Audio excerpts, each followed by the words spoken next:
اعوذ باللہ من الشیطان الرجیم بسم اللہ الرحمن الرحیم۔ تمام تعریفیں اس پروردگار عالم کے لیے ہیں جو عالمین کا پالنے والا ہے۔ درود و سلام ہو محمد وآل محمد علیہم الصلاۃ والسلام پر۔ ناظرین کرام السلام علیکم ورحمۃ اللہ۔ آپ سبھی کا اس خاص پروگرام میں ہم استقبال کر رہے ہیں کہ جس میں ہم قرآن پر گفتگو کر رہے ہیں۔ یوں تو قرآن کے سلسلے سے بہت سے پروگرام ہمارے اسی چینل ون سے آپ تک پہنچتے رہے ہیں، لیکن ایک الگ زاویے سے کچھ اور بھی بہت سی چیزیں ہیں جو ہم اس پروگرام کے ذریعے آپ تک پہنچا رہے ہیں، جسے آپ محسوس بھی کر رہے ہوں گے، چونکہ پچھلے ایپیسوڈ میں بات یہاں پر جا کر کے تمام ہو گئی تھی سورہ رحمان کی ان شروعاتی آیات کے سلسلے سے، کہ جس میں آپ مسلسل پڑھا کرتے ہیں کہ انشاءاللہ اس سلسلے سے بھی کچھ سوالات ہیں اور ہم ملاقات کروا دیں عالی جناب مولانا ڈاکٹر حسن کمیلی صاحب سے، پھر سوالوں کا سلسلہ آپ تک پہنچائیں گے۔ اگر السلام علیکم ورحمۃ اللہ۔ وعلیکم السلام ورحمۃ اللہ۔ پچھلے ایپیسوڈ میں جو بات آپ نے کہی وہ بڑے ہی پیارے انداز میں اور خوبصورتی کے ساتھ ہمارے ناظرین کو آپ نے سمجھایا کہ کس طرح سے سورہ رحمان میں کہہ دیا کہ پہلے قرآن یعنی انسان کی بات، اللہ رحمان کی بات ہوئی، پھر انسان کی بات ہوئی، پھر اس کے بعد قرآن کی بات ہوئی، پھر بیان کی بات ہوئی۔ یہ بات جا کر کے یہاں پچھلے ایپیسوڈ میں تمام ہو گئی، تو اب یہیں سے ہم اور آگے بڑھانا چاہتے ہیں اپنے پروگرام کو۔ جی میں پچھلے ایپیسوڈ میں بات یہ عرض کر رہا تھا کہ ذرا اس تسلسل کو محسوس کریں کہ 4 چوٹی کی چیزیں ہیں جن کا یہاں پر تذکرہ کیا گیا ہے۔ اللہ کے ناموں میں سے چوٹی کا نام رحمان، اللہ کی مخلوقات میں سے چوٹی کی مخلوق انسان، اللہ کے کلاموں میں سے الہامی کتابیں اور بھی ہیں، صحیفے اور بھی ہیں، ان میں سے چوٹی کا کلام قرآن، اور انسان کی صلاحیتوں میں سے، یعنی اس پہ آپ غور کریں کہ اسی بیان کی صلاحیت کا یہاں پہ کیوں ذکر کیا کہ بیان علمہ البیان، بیان کی صلاحیت دی، تو دیکھنے کی صلاحیت کس نے دی؟ سننے کی صلاحیت کس نے دی؟ اسی نے دی۔ بولنے کی صلاحیت کس نے دی؟ ساری صلاحیتیں تو اللہ رب العزت نے عطا کی ہیں، مگر یہ بیان کی صلاحیت ان تمام صلاحیتوں کی سردار ہے ایک اعتبار سے، لہٰذا اس کا یہاں پر تذکرہ کیا گیا اور ایک تسلسل پیدا کیا گیا کہ اپنی اس صلاحیت کو جو تمہاری سب سے انفرادی صلاحیت ہے، اس کو اور جگہوں پر بھی صرف کرنا، مگر شکرانے نعمت یہ ہے کہ اسے اللہ کے پیغام کو پہنچانے میں اور بندوں کو خدا کے قریب لانے میں اس صلاحیت کو لگانا۔ تو جتنا انسان اس صلاحیت کو لگاتا جائے گا، اور ویسے بھی آپ دیکھیں انسان کے اندر جو یہ غور و فکر کی صلاحیت ہے، ایک حیوان کے بارے میں آپ نے نہیں سنا ہوگا کہ ایک بکرے نے مثلاً کسی علم کو کہیں تک پہنچایا اور وہاں سے جب اگلی نسل بکرے کی پیدا ہوئی، اگلی نسل آگے چلی تو وہ وہاں سے اس علم کو لے کے چلی۔ نہیں ایسا، لیکن انسان کے اندر مسلسل ترقی کا ایک عمل پایا جا رہا ہے۔ ایک نسل علم کو ایک جگہ تک لاتی ہے، وہاں سے دوسری نسل اس کو اور لے کے آگے بڑھتی ہے، تیسری نسل اور آگے بڑھتی ہے، اپنی عقل و شعور کے ذریعے سے، غور و فکر کے ذریعے سے، بیان کی اس صلاحیت کے ذریعے سے انسان نئی نئی باتوں کو معلوم کرتا ہے، پھر ان کو اپنی عقل کے ذریعے سے اپنے اس علم کو جو سیکھتا ہے بڑھاتا ہے، پھر بڑھے ہوئے علم سے مزید عقل اس کو حاصل ہوتی ہے، پھر عقل لگا کر مزید، تو یہ سلسلہ ترقی کا بڑھتا چلا جا رہا ہے۔ اب سب کچھ دیکھے اور آگے بڑھے اور اس بیان کی صلاحیت کو اگر اسی کام میں صرف نہ کرے کہ جس کے لیے یہ صلاحیت عطا کی گئی، جو سب سے زیادہ جہاں تذکرہ کیا گیا، تو پھر یہ انسان کے لیے بد نصیبی ہے۔ صحیح۔ تو یہیں سے جو ہم سوال کرنا چاہتے تھے وہ سوال یہ تھا، تو پھر قرآن ہمیں کیسا دیکھنا چاہتا ہے؟ جب یہ چیزیں بیان ہو گئی تو ہمیں قرآن کیسا دیکھنا چاہتا ہے، ہم کیسے رہیں؟ یہ سوال تو عرفان بھائی ایک پورے طویل گفتگو، ایک پورے عشرے کا موضوع، ایک پوری کتاب کا موضوع ہے، اس پہ بھی شاید حق ادا نہ ہو کہ قرآن ہمیں دیکھنا کیسا چاہتا ہے۔ اچھا، مگر میں بات کو آگے بڑھاؤں، مجھے علامہ اقبال کے کچھ اشعار یاد آ رہے ہیں کہ جس میں وہ بتاتے ہیں کہ مسلمان یعنی قرآن کیسا دیکھنا چاہتا ہے، قرآن کا جو مطلوبہ انسان ہے وہ کیسا ہوتا ہے۔ اس کے لیے وہ کہہ رہے ہیں کہ ہر لہجہ ہے مومن کی نئی آن، نئی شان، رفتار میں گفتار میں اللہ کی برہان، قہاری و غفاری و قدوسی و جبروت، یہ 4 عناصر ہوں تو بنتا ہے مسلمان۔ یہ ہے جو قرآن ہم کو دیکھنا چاہتا ہے کہ قرآن تعارف کراتا ہے کہ اپنے رب کو پہچانو، وہ رحمان ہے، رحیم ہے، غفار ہے. قدوسیت کس کی صفت ہے؟ جی. تو ان 4 صفات کا تذکرہ کر کے وہ یا پیغام دے رہے ہیں کہ جیسے عام انسان کے لیے ایک پہلے تصور تھا کہ آگ، پانی، مٹی، ہوا سے مل کے بنائے 4 عناصر سے، اب تو خیر یہ بات بالکل واضح ہو گئی، اور یہ بھی صدقہ ہے ائمہ خدا کا. امام جعفر صادق علیہ الصلوۃ والسلام نے اس بات کو واضح کیا دنیا پر کہ عناصر صرف 4 نہیں ہوتے، اور آج تو آپ دیکھیں کتنے ایلیمنٹس ہیں پیریوڈک ٹیبل کے اندر. صحیح. تو یہ بتا رہے ہیں کہ عام انسان 4 عناصر سے مل کے بنتا ہے، لیکن ایک مومن، ایک قرآن کا ماننے والا، وہ اس کے اندر وہ صفات پیدا ہوتی ہیں جو اللہ کی صفات ہیں. غفاری و قدوسی، یہ غفاری، قدوسی، جبروتیت، یہ اللہ کی صفات ہیں، رحم دلی. تو یہ صفات پیدا ہوتی ہیں تب مسلمان بنتا ہے. اور پھر آگے بڑھ کے بالکل بات کو واضح کر دیا کہ یہ راز کسی کو نہیں معلوم کہ مومن قاری نظر آتا ہے، حقیقت میں ہے قرآن. مومن قاری ہوتا ہے، یعنی قرآن کریم ہماری ذہنی تربیت کرتا ہے. وہ ہمیں دیکھنا چاہتا ہے ایسا کہ ہمیں قرآنی انسان بن جائیں. دیکھیں تو قرآن کی نظر سے، سنیں تو قرآن کے کانوں سے، بولیں تو قرآن کی زبان سے، چلیں پھریں تو قرآن کے ہاتھ پیروں سے. تو پوری زندگی کے اندر قرآن اتر آئے، قرآن کی تعلیمات، قرآن کے ہر حکم پر. وہ میں نے اس سے پہلے بھی شاید عرض کیا کسی موقع پر کہ علامہ اقبال کو کس چیز نے علامہ بنا دیا، اقبال بنا دیا اس منزل پر کہ وہ گزر رہے تھے. شاید اس سے پہلے یہ بات آئی ہے، لیکن اس وقت موضوع کے تحت آ گئی تو دہرانے میں کوئی حرج نہیں. خود ذکر کرتے ہیں کہ میں تلاوت قرآن کر رہا تھا، میرے والد گزر رہے تھے. اچھا. تو انہوں نے کہا کہ کیا کر رہے ہو اقبال؟ میں نے کہا کہ قرآن پڑھ رہا ہوں. تو وہ بغیر کوئی جواب دیے ہوئے چلے گئے. اچھا. کہ پھر اگلے دن وہی جگہ تھی، میرا ایک معمول تھا، تو اپنے روٹین کے مطابق بیٹھا ہوا قرآن کی تلاوت کر رہا تھا. وہ پھر آئے، وہیں پہ رکے، کہا کیا کر رہے ہو؟ میں نے کہا قرآن کی تلاوت کر رہا ہوں. وہ پھر چلے گئے. تیسرے دن پھر آئے، رکے، کہا کیا کر رہے ہو؟ تو کہا اب میں سمجھ گیا کہ میرے جواب میں کوئی غلطی ہو رہی ہے. میں نے ایک مرتبہ قرآن کے نسخے کو بند کیا، اس کو بوسہ دیا اور کہا کہ اے والد محترم، آپ تو روز دیکھتے ہیں کہ میں قرآن پڑھ رہا ہوں، اور پھر مجھ سے روز یہی سوال کرتے ہیں کہ جب تک تم صحیح جواب نہیں دو گے میں یہ سوال کرتا رہوں گا. کہا کہ کیا مطلب؟ کہا میں دیکھتا ہوں کہ جب تم اخبار پڑھتے ہو، جب تم کوئی ناول پڑھتے ہو، جب تم کوئی کتاب پڑھتے ہو، تو ہر خبر کا ریفلیکشن تمہارے چہرے کے اوپر نظر آتا ہے. واہ. جب اخبار پڑھتے ہو تو ہر خبر کا ریفلیکشن دیکھتا ہوں. یہ کیسا قرآن تم پڑھ رہے ہو کہ قرآن پڑھ رہے ہو لیکن کوئی اس کے اثرات میں تمہارے چہرے پہ نہیں دیکھ رہا. تو چہرے پر اگر اثرات ہوں تو کردار پہ کتنے اثر ہونے. وہ کہتے ہیں اس کے بعد میں سمجھ گیا کہ قرآن صرف پڑھنے کے لیے نہیں ہے، غور و فکر کرنے کے لیے اور ہدایت لینے کے لیے ہے. پھر جو اقبال نے قرآن پڑھا تو اب وہ خود کہتے ہیں کہ تیرے ضمیر پہ جب تک نہ ہو نزول کتاب، یہ کتاب جو نازل ہوئی ہے پیغمبر اکرم پہ نازل ہوئی ہے، لیکن جب تک یہ تیرے ضمیر پہ نازل نہ ہو جائے، تیرے ضمیر پہ جب تک نہ ہو نزول کتاب، گرہ کشا ہے، نہ کافی نہ صاحب کشاف، نہ راضی نہ صاحب کشاف. اس وقت تک نہ تفسیر علامہ راضی کی تفسیر پڑھتا رہے یا تفسیر کشاف، تفسیریں تجھ کو کوئی فائدہ نہیں پہنچائیں گی جب تک قرآن سے ایسا تعلق پیدا نہ کر دے کہ ہر آیت میں یہ محسوس ہو کہ یہ آیت مجھ سے بات کر رہی ہے، یہ میرے سماعت پہ دستک دے رہی ہے، یہ میرے دل کے دروازے کو کھٹکھٹا رہی ہے. بظاہر دیکھا جائے تو آپ سب کے لیے تو نہیں کہہ سکتے، مگر زیادتی اسی چیز کی ہے کہ ہم قرآن تو پڑھتے ہیں مگر قرآن سمجھتے نہیں. یہ المیہ ہے، بہت بڑا المیہ. جی جی. کہ قرآن کو پڑھا جا رہا ہے صرف ثواب سمجھ کر، قرآن کو پڑھا جا رہا ہے صرف اس لیے کہ ہاں برکت حاصل ہو جائے. اس کا بھی فائدہ ہے، بے شک اس کا فائدہ ہے، لیکن قرآن کی پہلی دعوت کہ قرآن تک آؤ.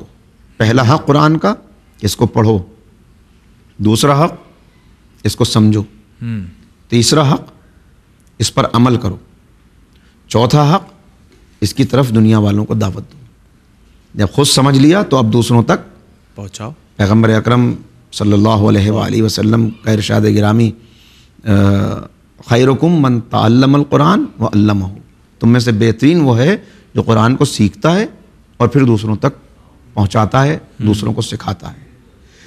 خود پیغمبر اکرم کی کیفیت یہ ہوتی تھی کہ قرآن کی تلاوت کرتے کرتے، قرآن کا پیغام پہنچاتے پہنچاتے اگر کہیں جنت کی کوئی آیت آ جاتی تھی تو ہاتھوں کو اٹھا دیتے تھے اور دعا کرتے تھے کہ پالنے والے ہمیں جی جی جنت میں داخل فرما۔ جہنم کی کوئی آیت آ جاتی تھی، کوئی تذکرہ آ جاتا تھا تو ہاتھوں کو اٹھا دیتے تھے اور دعا فرماتے تھے کہ ہمیں عذاب جہنم سے محفوظ فرما۔ تو یہ انداز کے یہ تعلق کہ قرآنی آنکھ پیدا ہو جائے، قرآنی زبان پیدا ہو جائے، قرآنی فکر پیدا ہو جائے۔ سب سے بڑا جو بہانہ ہمارے یہاں مل جاتا ہے وہ یہی ہے کہ ارے وہ تو عربی زبان میں ہے، تو ہمیں لگتا ہے کہ علامہ اقبال تو بہرحال اردو ہی بولتے تھے اور پھر غور و فکر کرنا شروع کیا۔ دیکھیے یہ تو اس میں کوئی شک نہیں ہے کہ زبان جو ہے وہ ایک بہت بڑا بیریئر ہوتی ہے، اور کسی بھی چیز کو آپ ترجمے سے سمجھنا چاہیں تو وہ مفہوم کبھی ادا نہیں ہو سکتا ترجمے کے اندر۔ جی جی لیکن بھائی اتنا تو قدم بڑھائیے کم سے کم۔ ٹھیک ہے آپ عربی زبان نہیں جانتے، حالانکہ اس کے لیے بھی میں نے یہ پچھلی مرتبہ بھی عرض کی تھی کہ یہ بہانہ چلنے والا نہیں ہے۔ جب انسان سیکھنے پر آتا ہے تو ہر زبان سیکھ لیتا ہے۔ صحیح، صرف زبان ہی نہیں سیکھتا، اشاروں کی زبان بھی سیکھ لیتا ہے۔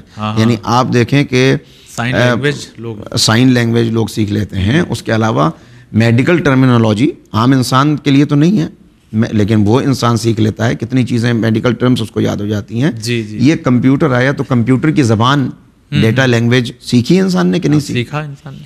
یہ جو نیورولوجی ہے اس کی زبان انسان سیکھتا ہے۔ یعنی ہر اعتبار سے انسان کے اندر تو وہ صلاحیت پائی جاتی ہے کہ جب یہ طے کر لے، تہیہ کر لے کسی چیز پر، تو کوئی مرحلہ اس سے دور نہیں ہوتا۔ تو آئیں قرآن کریم کی طرف، اسے سمجھیں، سمجھنے کے لیے زبان سیکھنی پڑے تو آگے قدم بڑھائیں، کوشش کریں۔ قرآن تو خود پھر کہتا ہے کہ تم ہماری طرف آؤ تو ہم خود رحمت سائے میں لے لے گی۔ صحیح صحیح۔ اور اگر دوری اس سے اختیار کر لی، یہیں پہ بات آ گئی ہے تو میں اس کو بھی عرض کر دوں، حالانکہ مجھے احساس ہے کہ یہ اگلا سوال کا وقت ہو رہا ہے، جی جی، لیکن شاید آپ کا بھی اگلا سوال بیان فرمائیں۔ جی ممکن ہے کہ آپ کا بھی یہی سوال ہو سکتا ہے، ہونے والا ہو جی، کہ پھر اس سے دوری اختیار کر لیں گے تو کیا ہوگا؟ اس لیے کہ آپ نے کہا اس سے تعلق کیسے پیدا ہو، تو دوسرا سوال خود بخود پیدا ہوتا ہے کہ دوری اختیار کر لیں۔ دیکھیے دوری اختیار کر لیں تو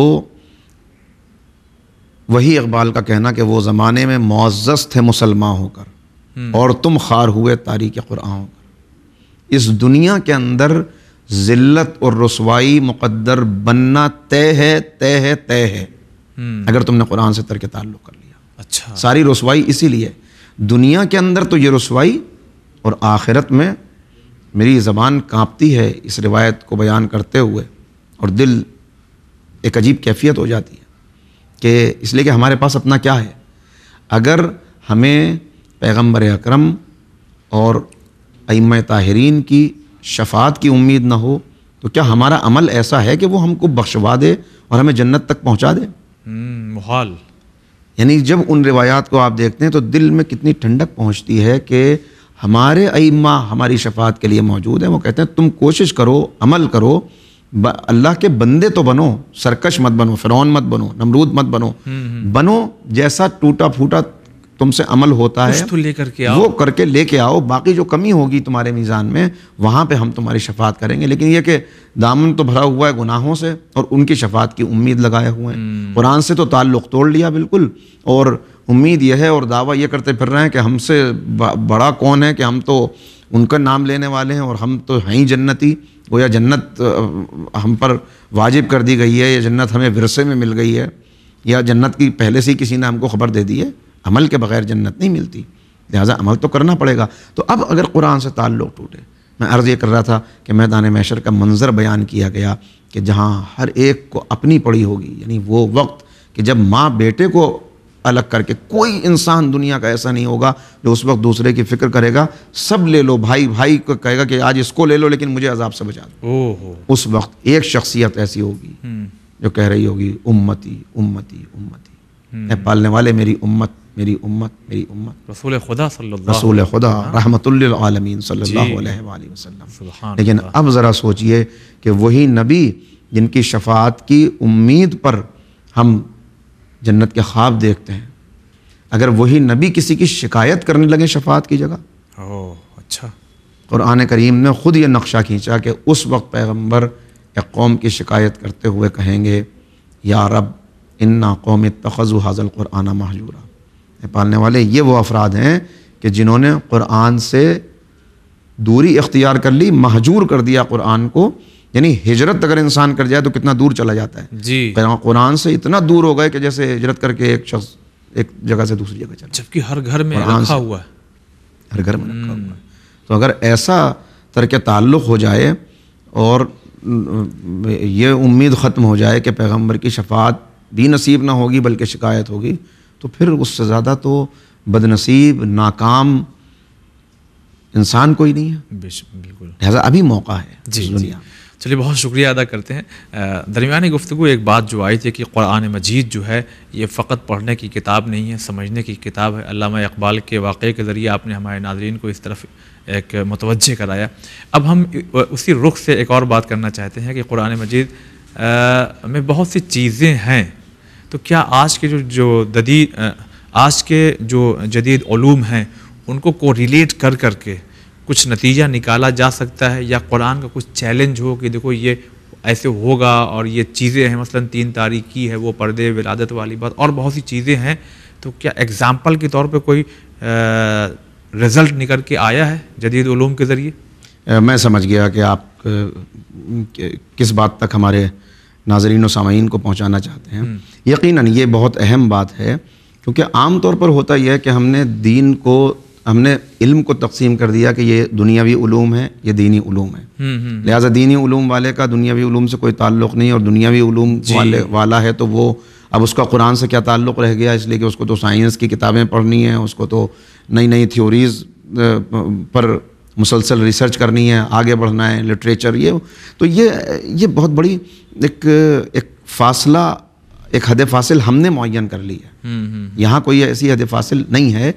دیکھیے، اگر آپ قرآن کریم سے آپ کا تعلق نہیں ہوگا تو کیسے پتہ چلے گا کہ قرآن کن نشانیوں کا ذکر کر رہا ہے، اور وہ نشانیاں جو قرآن بتا رہا ہے آج کے دور میں ہم کیسے قرآن کریم کی اس آیت سے استفادہ کرتے ہوئے اپنے علم کو وہاں تک پہنچا سکتے ہیں. جی بالکل. ہماری اپروچ بھی ہوتی ہے تو عام طور پہ الٹی ہوتی ہے، اس کے برعکس ہوتی ہے کہ سائنس نے کسی چیز کو ثابت کر دیا تو اب ہم اس کو لے کے قرآن تک آتے ہیں. قرآن سے علم لیجئے اور پھر دیکھیے یقین رکھتے ہوئے کہ یہ اللہ کا کلام ہے. اگر یہ کسی چیز کے بارے میں یہ دعویٰ کر رہا ہے تو اب یقیناً یہی نتیجہ ہے. اس نتیجے تک اگر ہم ابھی نہیں پہنچے تو ہمیں اس نتیجے تک پہنچنا ہے. وہ اسی وقت ممکن ہوگا کہ جب دونوں علوم کو ساتھ لے کر آپ قرآن کے اسکالر بھی ہوں، جدید علوم کے اسکالر بھی ہوں.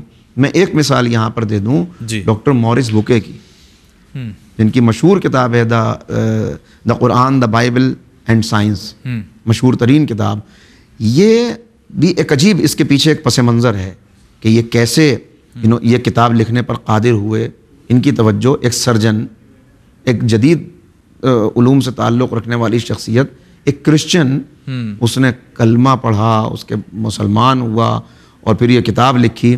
تو قرآن کریم نے سورہ یونس میں یہ دعویٰ کیا تھا، جو دعویٰ آج بھی موجود ہے، چیلنج قرآن کا، کہ فرعون کے تعلق سے، جس نے جناب موسیٰ کے مقابلے پر سرکشی اختیار کی، فرعون غرق ہو گیا تو کہا فرعون ختم ہو جائے گا لیکن اس کی لاش کو ہم نشان عبرت بنا دیں گے، اسے محفوظ رکھیں گے.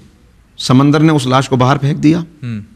اس دور کے لوگوں نے پہچان کر کے یہ فرعون ہے، اس کو کیمیکلز لگا کے ممی بنا دی اس کی. پھر زمانہ آگے بڑھتا گیا اور ظاہر ہے کہ جب وقت گزرتا ہے تو بہت ساری چیزیں گمنامی میں چلی جاتی ہیں.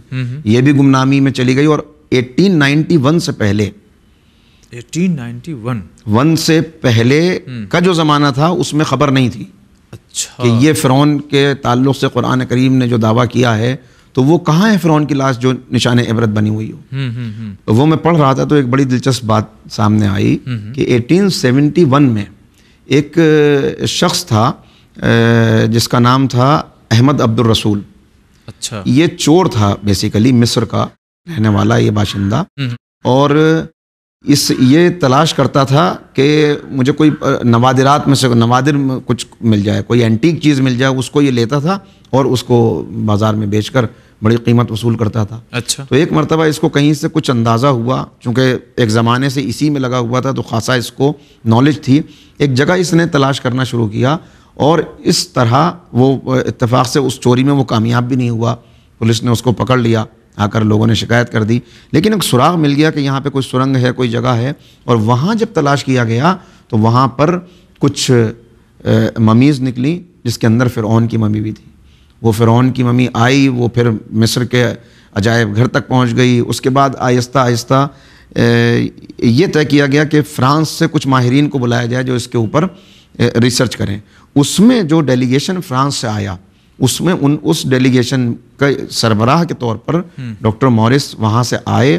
انہوں نے اس لاش کو دیکھا، اور جتنا وہ اس پہ ریسرچ کرتے جاتے تھے اتنا ان کی حیرت بڑھتی جاتی تھی کہ یہ لاش پانی میں ڈوب کر جس کی موت ہوئی تو پھر پانی میں ڈوبنے کے بعد میں باڈی ڈیکمپوز ہونے لگتی ہے بہت جلدی۔ جی جی، تو یہ اس کے اندر ساری چیزیں اس کی بالکل صحیح و سلامت ہیں، اندر کے اعضاء بھی اور باہر کے، تو یہ کیسے ممکن ہوا جبکہ یہ پانی میں غرق ہو کر اس کی موت ہوئی ہے؟ تو اس پر وہ غور کر رہے تھے کہ ان کو یہ پتہ چلا کہ قرآن کریم میں اس کے تعلق سے کوئی ذکر ہے، اور جب وہ قرآن کریم میں سورہ یونس کی اس آیہ کریمہ تک پہنچے جس میں یہ دعویٰ کیا گیا، تو انہوں نے کہا کہ ارے قرآن نے اس وقت یہ بات بتا دی تھی اور یہ اتنے سال کے بعد میں یہ لاش محفوظ ہے۔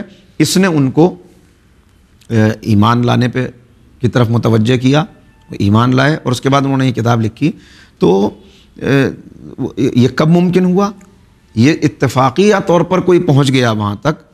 اب اگر کوئی اسی نیت سے آگے بڑھے کہ قرآن کریم کو سمجھ کے پڑھوں گا جی، اور پھر قرآن نے جو جدید علوم کو اپنے دامن میں محفوظ کیا، یہ بات یاد رہے کہ یہ نہ سمجھے کوئی کہ قرآن کے اندر سائنس رکھ دی گئی ہے تو سائنس کی کتاب ہے قرآن۔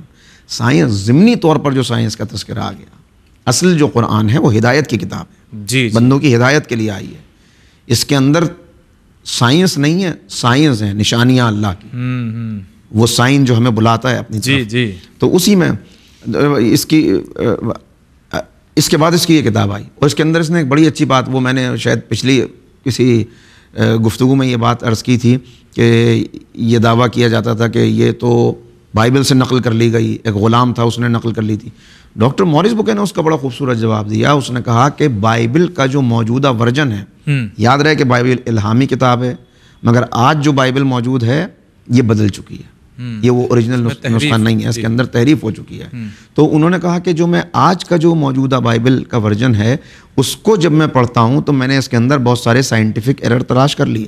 اچھا، کر لیے؟ ہاں، اور جب میں قرآن کریم کو دیکھتا ہوں تو مجھے حیرت ہوتی ہے۔ اور اس کے بعد جو جملہ انہوں نے کہا کہ لوگ کہتے ہیں کہ قرآن جو ہے وہ بائبل سے نقل ہوا، تو میں سمجھ نہیں پا رہا کہ پیغمبر اکرم کے پاس کون سا ایسا فلٹر تھا کہ انہوں نے بائبل سے قرآن نقل کیا اور ساری غلطیاں تو وہاں رہ گئیں اور ساری صحیح بات یہاں آ گئی۔ یہ کہہ کے اس نے پھر دلیل دی کہ قرآن اللہ کا کلام ہے، اس کے اندر کوئی تحریف نہیں ہوئی، جبکہ بائبل کے اندر تحریف ہو چکی ہے۔ چلیے، آپ کا بہت شکریہ ادا کرتے ہیں۔ ایک سوال ہم یہ کرنا چاہتے ہیں کہ بہت سے شعبے ہیں، جیسے آپ نے میڈیکل سائنس کی طرف اشارہ کیا، اور بھی دیگر چیزیں ہیں، تو اس فیلڈ کے جو خاص کر چونکہ قرآن کتاب ہے، خاص کر اس کو مسلمان پڑھتے ہیں، تو جو دیگر شعبے ہیں علم کے، اس میں جو ایکسپرٹ لوگ ہیں یا اس راہ پہ چل رہے ہیں، ان کو رجوع کرنا چاہیے قرآن کی طرف کہ کہیں ہماری فیلڈ سے تعلق رکھتی ہوئی کچھ آیات ہیں تو اس پہ کچھ ریسرچ کی جائے یا اس سے کچھ نتیجہ نکال کے قوم کے حوالے کیا جائے۔ یقیناً ہر انسان کو جو اپنے علم میں ماہر ہے، جو اپنے میدان کا اسکالر ہے، وہ جب قرآن کریم پڑھے، نیت تو اس کی یہی ہونی چاہیے کہ یہ اللہ کا کلام ہے، میری ہدایت کے لیے آیا ہے۔ جی جی، لیکن جہاں جہاں قرآن دعوت دے رہا ہے غور و فکر کی، تو غور و فکر کر کے اس کو یہ ضرور دیکھنا چاہیے کہ یہ دعویٰ جو قرآن کریم نے کیا، تو اس دعوے کو میں کیسے جدید سائنس کی روشنی میں ثابت کر سکتا ہوں۔ اس لیے نہیں کہ اسے یقین نہیں ہے، بلکہ اس لیے کہ جو دوسرے لوگ ہیں جن کا قرآن پر ایمان نہیں ہے، ان کو میں دعوت دینے کے لیے یہ اپنی ریسرچ پیش کر سکوں۔ اچھا، دیکھیے قرآن کریم سورہ رحمان میں واضح طور پر کہہ رہا ہے مرج البحرین یلتقیان۔ اگر ذرا سا ایک عام انسان سے بھی آپ اس کی توجہ حاصل کریں اور اس سے پوچھیں، کوئی اسکالر بھی نہیں ہے، کچھ بھی نہیں ہے، اس سے صرف ایک سوال کیجئے کہ پانی کی طاقت کیا ہوتی ہے؟ تو پانی کی طاقت وہ ہے کہ جب سیلاب کہیں پہ آتا ہے جب دریا میں طغیانی آ جاتی ہے، جب موجیں اٹھنے لگتی ہیں تو سب بہا لے جاتا ہے. نہ اس کے سامنے کوئی دیوار رکتی ہے، نہ اس کے سامنے کوئی فوج ٹھہرتی ہے، نہ اس کے سامنے کوئی بند، کتنا ہی مضبوط آپ بند باندھ لیں. کتنے لوگ ہیں بڑے اچھے اچھے بیسمنٹ بناتے ہیں لوگ بڑے مضبوط، لیکن وہ میں چنئی میں تھا تو وہاں پہ ایک صاحب بتا رہے تھے کہ ایسے ایسے بیسمنٹ جن کے لیے کبھی تصور بھی نہیں کیا جا سکتا تھا، جب ابھی کچھ سال پہلے سیلاب آیا تو سب پانی نیچے سے ابل پڑا اس کے اندر. تو پانی کا زور یہ ہوتا ہے کہ پانی جب بڑی طاقت ہے پانی کی، اس کے آگے کچھ ٹھہرتا نہیں ہے. اب ذرا اس بات کو ذہن میں رکھتے ہوئے قرآن کریم کی اس آیت پر اور اس آیت کی روشنی میں وہ جا کر دیکھیں کہ کیسے دو دریا آپس میں ساتھ بہہ رہے ہیں. یعنی اتنا زور رکھنے والا پانی، مگر یہ اللہ کا حکم اور یہ اللہ کی قدرت کا بہترین منظر نہیں ہے تو کیا ہے کہ وہ دونوں دریا ساتھ ساتھ بہہ رہے ہیں. دونوں کا رنگ بھی الگ الگ ہے، مگر نہ یہ اس کے اوپر غالب آ رہا ہے اتنے طاقت رکھنے کے باوجود، نہ وہ اس کے اوپر غالب آ رہا ہے. یہ بھی ایک طرح سے پیغام ہے کہ غور کرو کائنات میں، کائنات کی ان قدرتی مناظر کو دیکھو اور اس کے بعد غور کرو کہ اتنے طاقتور پانی کو جو ایک ساتھ ایک حد فاصل ہے اور ساتھ ساتھ بہہ رہے ہیں، جو بہا سکتا ہے، تو پھر تم تو انسان ہو، تمہاری کیا طاقت ہے سیلاب کے آگے، پانی کے آگے. ذرا دیکھو جو جس نے اتنا کنٹرول کر کے تم کو دکھا دیا، وہ اگر تم پر عذاب کا کوڑا چلانے پہ آئے، اگر وہ تم کو کوئی چیز منوانے پہ آ جائے تو تم انکار کیسے کر سکتے ہو؟ مگر اس نے دلیلوں کے ذریعے سے دعوت دی، چونکہ یہ دنیا دارالامتحان ہے. تو اس طرح سے قرآن متوجہ کرتا ہے، اس طرح سے غور کرنے کی ضرورت ہے. بے شک بے شک. چلیے بہت بہت شکریہ ادا کرتے ہیں. واقعی آپ کے ذریعے جو گفتگو کا انداز ہے ایک احسن خوبصورت، ہمارے ناظرین نے بہت کچھ سیکھا ہے. ناظرین یقیناً ایک لطف آ رہا ہوگا اور دل چاہ رہا ہوگا کہ یہ گفتگو کا سلسلہ اور آگے بڑھے، لیکن چونکہ ٹیلی ویژن سے ایک محدود وقت ہمیں ملتا ہے، لہٰذا اپنی گفتگو کو فی الحال ہم یہیں پر روک رہے ہیں. چونکہ وقت تمام ہو گیا، انشاءاللہ اس علمی سفر کو آگے بڑھائیں گے. اگلے ایپیسوڈ میں ملاقات ہوں گے تو قرآن کے سلسلے سے اور بھی بہت سی باتیں، چونکہ یہ گفتگو ایسی ہے کہ جس کو سننے کے بعد ایک معرفت کے چراغ میں اور روشنی بڑھتی چلی جا رہی ہے. تو انشاءاللہ اگلے ایپیسوڈ میں ملاقات ہوگی. آج کے لیے بس اتنا ہی اجازت چاہتے ہیں. والسلام علیکم ورحمۃ اللہ.